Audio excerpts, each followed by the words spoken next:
Hey everybody, Ed Homewood, Old Guy Hi-Fi channel. Boy, cassettes have been real popular on YouTube lately. Randy Cheap Audio Man did something about cassettes, then actually 2 times, and then Lenny from Crazy Lenny and Just Audio, and then the Bob father himself, Mr. Bob Fonseca from the United States of Analog. I thought I'd chime in a little bit, but take a different view of it. Obviously, Randy, Lenny, and Bob talked about kind of the nostalgia of it, and of course, it's a very nostalgic format. When we were younger, we'd go buy albums, and then when you bought an album, you bought a blank cassette if you didn't have one at home, and you'd go home and you'd take the album and you'd clean it real carefully, and you'd play it once, record it on tape, and then put the album away and not touch it again until you really had to, and then you'd play the tape back. And that way the albums never got messed up. And I'll be honest with you, I've got dozens and dozens of albums that are 40, 50 years old that are absolutely pristine quality because they've only been played a handful of times. You record it once on the tape, and then of course the tape's a lot more portable than LP is. So tapes were really super popular, cassette tape especially. So we'll talk a little bit about that. We're going to go over this particular cassette deck, which is my Kenwood, which I've had since 1988 or 89. I've had many others from Nakamichi and Harman Kardon, which are really good.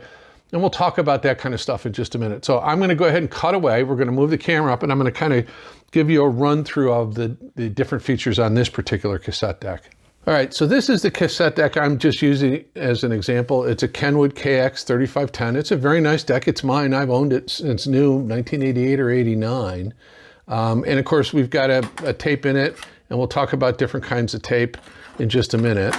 So that's, load and then power button. And we're going to pan over this way. And we're going to kind of look at the business end of things. So as is typical with most cassette decks, it's going to have a counter. Sometimes it's just a little, like an odometer, an old-fashioned odometer in a car.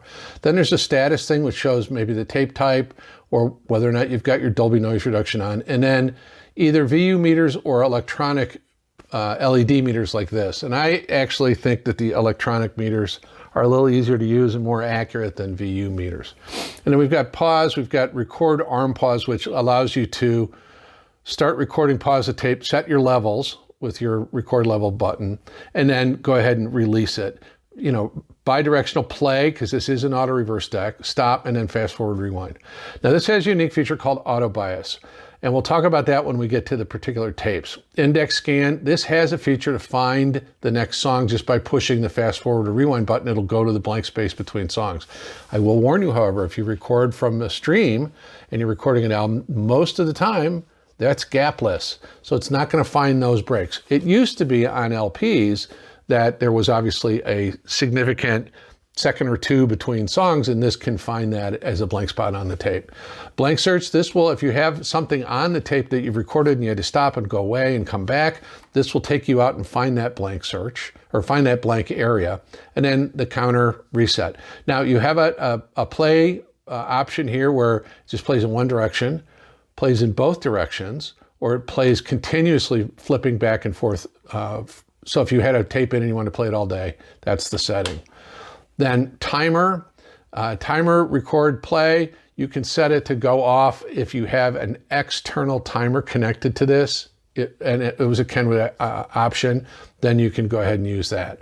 And then Dolby noise reduction, we'll talk about that, and we might as well do it right now. This unit has Dolby B and Dolby C, and it has a neat feature called Dolby HX Pro. So let's talk about Dolby noise reduction. Dolby noise reduction, Ray Dolby invented Dolby noise reduction back in probably 1965-ish. And it was used exclusively for use in studios, because everything was recorded to tape. So the Dolby A, which was the very first one, was primarily a studio only, and it was used for a zillion years. It was very good. It was an outboard big box. And it wasn't built into the tape decks, the reel-to-reels, but it was an external box. And then there was another company called DBX, which also made noise reduction systems for studios as well, but Dolby A was the most popular. Then probably in the 70s, Dolby B came out, which was more of a consumer-based noise reduction system. So you could buy a cassette deck with Dolby noise reduction. It wasn't called B in those days. It was just called Dolby noise reduction.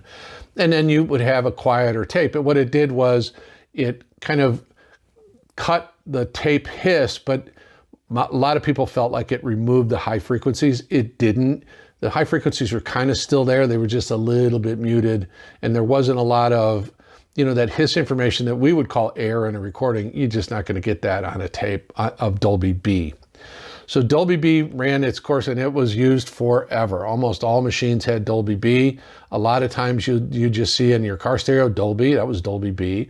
There's another system called DNR, but that was not Dolby noise reduction. That was dynamic noise reduction. But anyway, so Dolby B was the most common, most prevalent, most popular, and was used for a long time. Then starting in the 80s, Dolby C came out. Now Dolby C used a different biasing method to reduce tape hiss, which didn't remove or didn't appear to remove high frequencies from the recording. And it was a real game changer. It was super popular and sounded really good. Now, when you went and bought pre-recorded cassette tapes, they always had Dolby B. None had Dolby C. Dolby C was for the home recording person, and it did a really, really good job. So this has both Dolby B and Dolby C. Then there's a thing called HX Pro, Dolby HX Pro, which is on record only, because Dolby B and C are record and playback. If you record in B, you got to play it back in B. If you record it in C, you got to play it back in C. If you took a C and played it back in B, it's going to sound terrible. If you took a B and played it in a deck with no noise reduction, it's going to sound muted, obviously, because it's not, there's no circuit there to unpack it. So that's Dolby B and Dolby C. And then HX Pro works in conjunction with the tape bias. Now let's talk about different types of tape. You'll see here where it says tape position. I don't know how clear that is, but there are different styles of tape, of cassette tape. So a typical cassette tape looks like this. Now this happens to be a metal bias tape. The most common or earliest type was what's called a type 1 tape, which was iron oxide or ferric oxide, sometimes called FeTO2, I think. And so that was real common, type 1. And then type 2 came out, and that was chrome tape. You don't find too much chrome tape anymore. Most of it is either the low-end ferric oxide or metal, and this is a metal tape. Now metal was developed by 3M, and this happens to be a 3M Blackwatch, which is their pro-grade magnetic tape. And you can tell on the top of the unit, on the top of the tape, what type of tape it is if you don't know. If there is no holes on the top and there's just a little punch out, which is you punch that out and you can't record over that side again.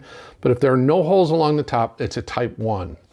If there's only holes on either end by the record punch out area, then it's going to be a type 2. And if it's got the 2 holes in the center, then you've got a type 4 or a metal tape. So that's how the deck knows when you put it in what tape it is, and you'll notice it went automatically to metal. So very, very simple, and it shows you that. So those are the different kinds of tapes, and recording is really super simple. I'm going to do that in just a minute, but I just kind of wanted to go over, a lot of these are generic controls from deck to deck, with the exception of possibly auto bias. Now what auto bias does is it forwards the tape out a ways, it records a test tone, and then listens back and adjusts the bias, the recording head bias, to better match the characteristic of the tape. So you get really low noise and really good high frequencies. So that's auto bias. And it's not necessary. I think it was unique to this. There may be some other decks that talked about it. So I'm going to go ahead and reset here, and then let's talk about different kinds of cassette decks, what to look for, what to avoid, and those kinds of things. All right, so you're thinking about getting a cassette deck to play back either some of the pre-recorded tapes you found in an old closet or make some tapes of your own just to kind of for the nostalgia of it. As I mentioned in the intro, we used to get our LPs, and if we didn't have any blank tapes at home, because we used to buy them, honestly, we used to buy them by the case, and that was the easiest way to do it. We'd buy the record and we'd buy a blank tape. And we'd go home, we'd clean the record with our wonderful disc washer. Again, this is a long time ago.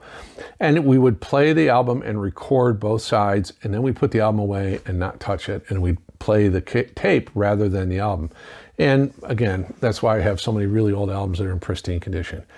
So when it comes to the cassette decks, remember that it's a mechanical device. So making sure it works properly and so forth is really, really important. As far as brands go, I would avoid anything inexpensive you'll find on Amazon, absolutely out of hand. Unless it's $400 or $500, I wouldn't touch it. But a great way to get a good cassette deck is obviously used or vintage, but there are some pitfalls there. don't buy a cassette deck from the late 60s, 70s, or even the early 80s. They had very few features. It's going to be really, really old, and the rubber parts inside will have degraded and probably need a service. And you're not going to know until you go to try to play it, and then a belt snaps, or it plays slow, or drags, or the tape gets eaten because the pinch roller got sticky. So again, this kind of the sweet spot for cassette decks was kind of mid 80s through mid 90s. There were some great innovations. Obviously, Dolby C was really popular. Dolby HX Pro was coming in and made the recording sound better. And then in the early 90s, you had Dolby S come out, which was a great noise reduction system. But if you recorded in Dolby S on a machine, you could only play it back and get the benefit of it if you played it back on another machine that had Dolby S. Dolby B was kind of universal, worked in car stereos and portables and things like that. Dolby C, again, was kind of a proprietary thing. If you had a Dolby C deck, and you had a buddy with a Dolby C deck, then you can swap tapes all day long. But Dolby C did a really, really good job, and it was kind of available in the mid-price stuff. So skip the 60s, 70s, early 80s, mid 80s to mid 90s. And you know, brands like Denon, Sony ES, some of the Pioneer stuff, especially Pioneer Elite, TIAC, Harman Kardon stuff from the 90s. I would stay away from Nakamichi, only because they're really expensive to buy and they are stupidly expensive to repair. So I don't know if I would do that. They're beautiful machines. I had a Nakamichi 680ZX, which was just gorgeous. And I had at the same time I had this. And I wound up using this more just because it was a little bit more convenient. And when I played it back in my car on Dolby B, it sounded better. Nakamichi used to bias their tapes a little bit different. So it really only sounded good playing back on a Nakamichi deck. So Denon, TX, Sony ES, Pioneer, Technique stuff, not the rack system, the standalone stuff. What you want to look for is Dolby B, Dolby C, and HX Pro if you can get it. This machine happens to be auto reverse. I don't use the auto reverse function. I will on playback if I'm playing something, but I won't use it for recording, because you could set it up to record, like let's say we're recording a radio concert with no interruptions, walk away and it'll record both sides. I don't think it sounds that good going backwards in the other direction. So I only record in one direction, and then I'll play back and allow it to flip in playback because it's not as critical. So auto reverse is great. The other thing that you can look for is a double well or dubbing deck. It has two cassette drawer mechanisms. One is a playback only and one is a record playback. And the idea was you took your tape, pre-recorded tape, and you'd put it in the playback only deck, and you'd put a blank tape in the playback record deck, and you could dub the tape. You could make copies. That was kind of popular. It never really sounded that great, so a lot of people kind of gave up on it. But the nice thing is there were some really nicely made double well or dubbing decks that had a really good play record mechanism in them. There were some real premium ones. Harman Kardon made some great ones. Marantz made a couple of pretty good ones. I know that Sony made some really good ones, and don't discount Sony for tape. They're pretty good with that stuff. So the double decks is a great way, and probably less expensive than a single deck. You don't need to use both decks, and you can use just a playback record deck or just a playback deck, depending on what you want to do. And they were pretty good mechanisms, and they did a pretty good job, and you can save some money because they're not considered to be really great decks, but some of them really are, truly. The other thing too is, again, when you're looking at a deck, if you have an opportunity to touch it and feel it before you buy it, I'm going to show you, we're going to reset, and I'm going to show you a couple of ways, a couple of things to check to make sure that you're not getting a pup. So again, oh, and by the way, you know, sometimes a local hi-fi repair place will have unclaimed repaired units that they'd be happy to get rid of. So check with your local hi-fi repair place and see if he's got any cassette decks. You know, people take a cassette deck in and say, oh, can I get it fixed? And the guy says, yeah, but you're going to leave me a $50 deposit. And he calls him back and says, well, it's going to be $150 less the $50 deposit. And the person says, screw that, I'm not paying $100 for a cassette deck to get fixed that I hardly use. So he's got an unclaimed unit that he may only have 50, 60 bucks in. You can go negotiate and we'll see. Some of those units do wind up on eBay. I would say if you're looking on eBay, make sure it says certified and tested, and you can double check on the seller and see their reputation. And if they sell a lot of hi-fi and cassette and things like that, then you're pretty safe. So anyway, I'm going to go ahead and reset. What I'm going to do real quick is we're going to take a look inside the mechanism so I can show you what to look out for. when you're buying it. And then I'll show you how to set levels as if we were going to record a tape. So give me just a moment and we'll reset. I apologize for the handhold, and this is going to be a little bit shaky. So as we look inside the cassette mechanism, what you'll see is, and I'm going to try and get in here, 2 large rubber rollers on either end. Those are called pinch rollers. And what you want to do is, before you buy the unit, touch them. I'm sorry for my hand being in the way. You want to touch them, and if they feel sticky, run away and hide. That's not a unit you want. The other thing too is, you can see on this particular unit, this is what's called a auto reverse, because that head flips direction. It actually rotates electronically. So inside the unit are some belts and things like that. And one of the ways you can tell how it feels is, does the spindle, do they move freely? And you can do that real quick by just testing it with your fingers. If they feel draggy, then that's an issue. So again, the pinch rollers on either side here, whoops, there and there. You want to make sure they're not sticky. And you want to make sure that the mechanism looks clean and so forth inside and not dirty and everything else.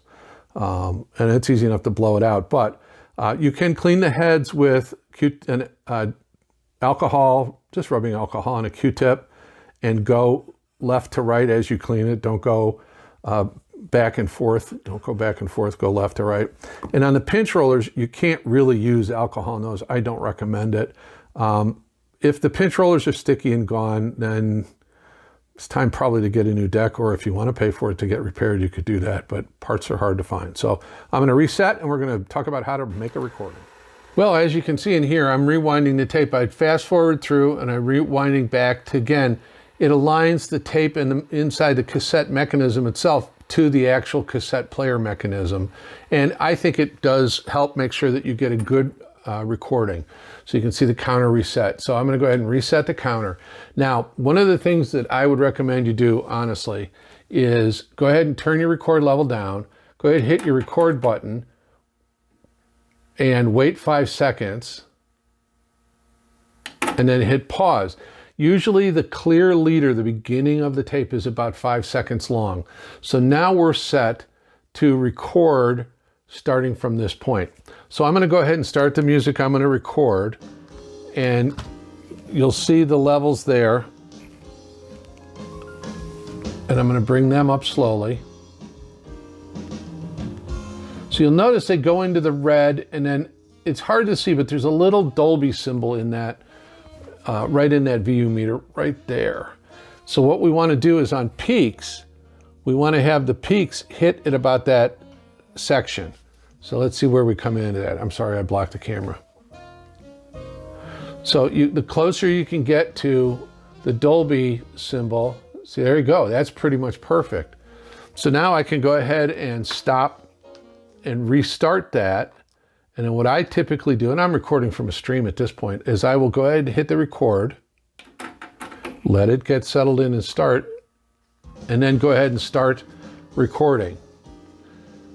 And it's that simple. Now I've got Dolby C, this is a metal tape, and there's our counter. So it is really, really easy. You don't want to overload the tape. You watch your record levels, because you want to make sure that you're getting that proper recording level without oversaturating it. Also, you want to make sure it's loud enough. If you're down in here with your peaks really low, you're going to hear more tape noise. Less of an issue on Dolby C and HX Pro machines, but certainly on the Dolby B stuff, it would be the case. So that's as simple as that on how to go ahead and make a recording. We're going to go ahead and stop that real quick. And I'm going to go ahead and stop the music. And then I'm going to come back and we'll kind of do a little catch-up summary thing. Well, I hope you got something out of that. Cassettes are a lot of fun. They were a big part of, certainly a big part of my life from when I was a kid. My very first ever piece of audio gear was a little portable radio that had a mono cassette player in it. It didn't record, just played back, and it had an AM, FM, and then shortwave radio built into it.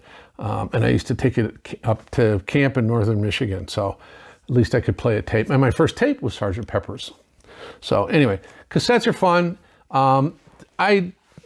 Long-term wise, unless you have a lot of pre-recorded tapes or mixtapes that maybe you made in the 80s, that was super popular. To record them now is kind of nostalgic. I had put this away for quite a while and just dragged it out for this video, and because of people have been talking about cassettes. I don't know if that I'm a big fan or feel the need to record cassettes.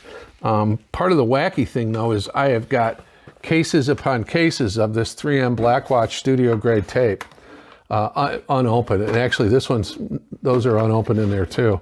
But I have 2 full cases and that. I probably will never use them. If you see them on eBay, bid high. Anyway, so that's the story on cassettes. They can be a lot of fun. They can give you some flexibility. You know, you can make a playlist in, let's say, Tidal or Spotify, throw it in, you know, record that playlist on a cassette tape. And let's say you're going to the beach and you got a little portable boombox thing with a cassette in it. That's great. That might be an option for you. Or, you know, sometimes for the kids, you can make some crazy tapes for the kids to play. We used to do it. I used to do a special Halloween tape every year for the kids, spooky music and sound effects and things like that. So anyway, that's cassette decks. I hope you got something out of it. Again, if you like my material, please give me a like and please give me a subscribe. We're getting really close to 1,000 subscribers, and that would be a great milestone for me. I would love that. And please comment. I try to read, and I do read and respond to every comment that you guys leave me. I think it's great. I love talking to you about your gear or your experiences or hearing about those experiences as well. Also too, in the description of the video, there will be Amazon affiliate links to products that you'll see in my room here. There will be some links to blank tapes. I'm not gonna probably link to cassette decks because most of those are gonna be used. I think anything new is gonna be either really expensive or just junk. So I'm not going to bother with that, but there'll be some recommendations on good quality tape in there. And on tape brands, TDK, Maxell, 3M, Sony used to make great tapes. I don't know if they still do.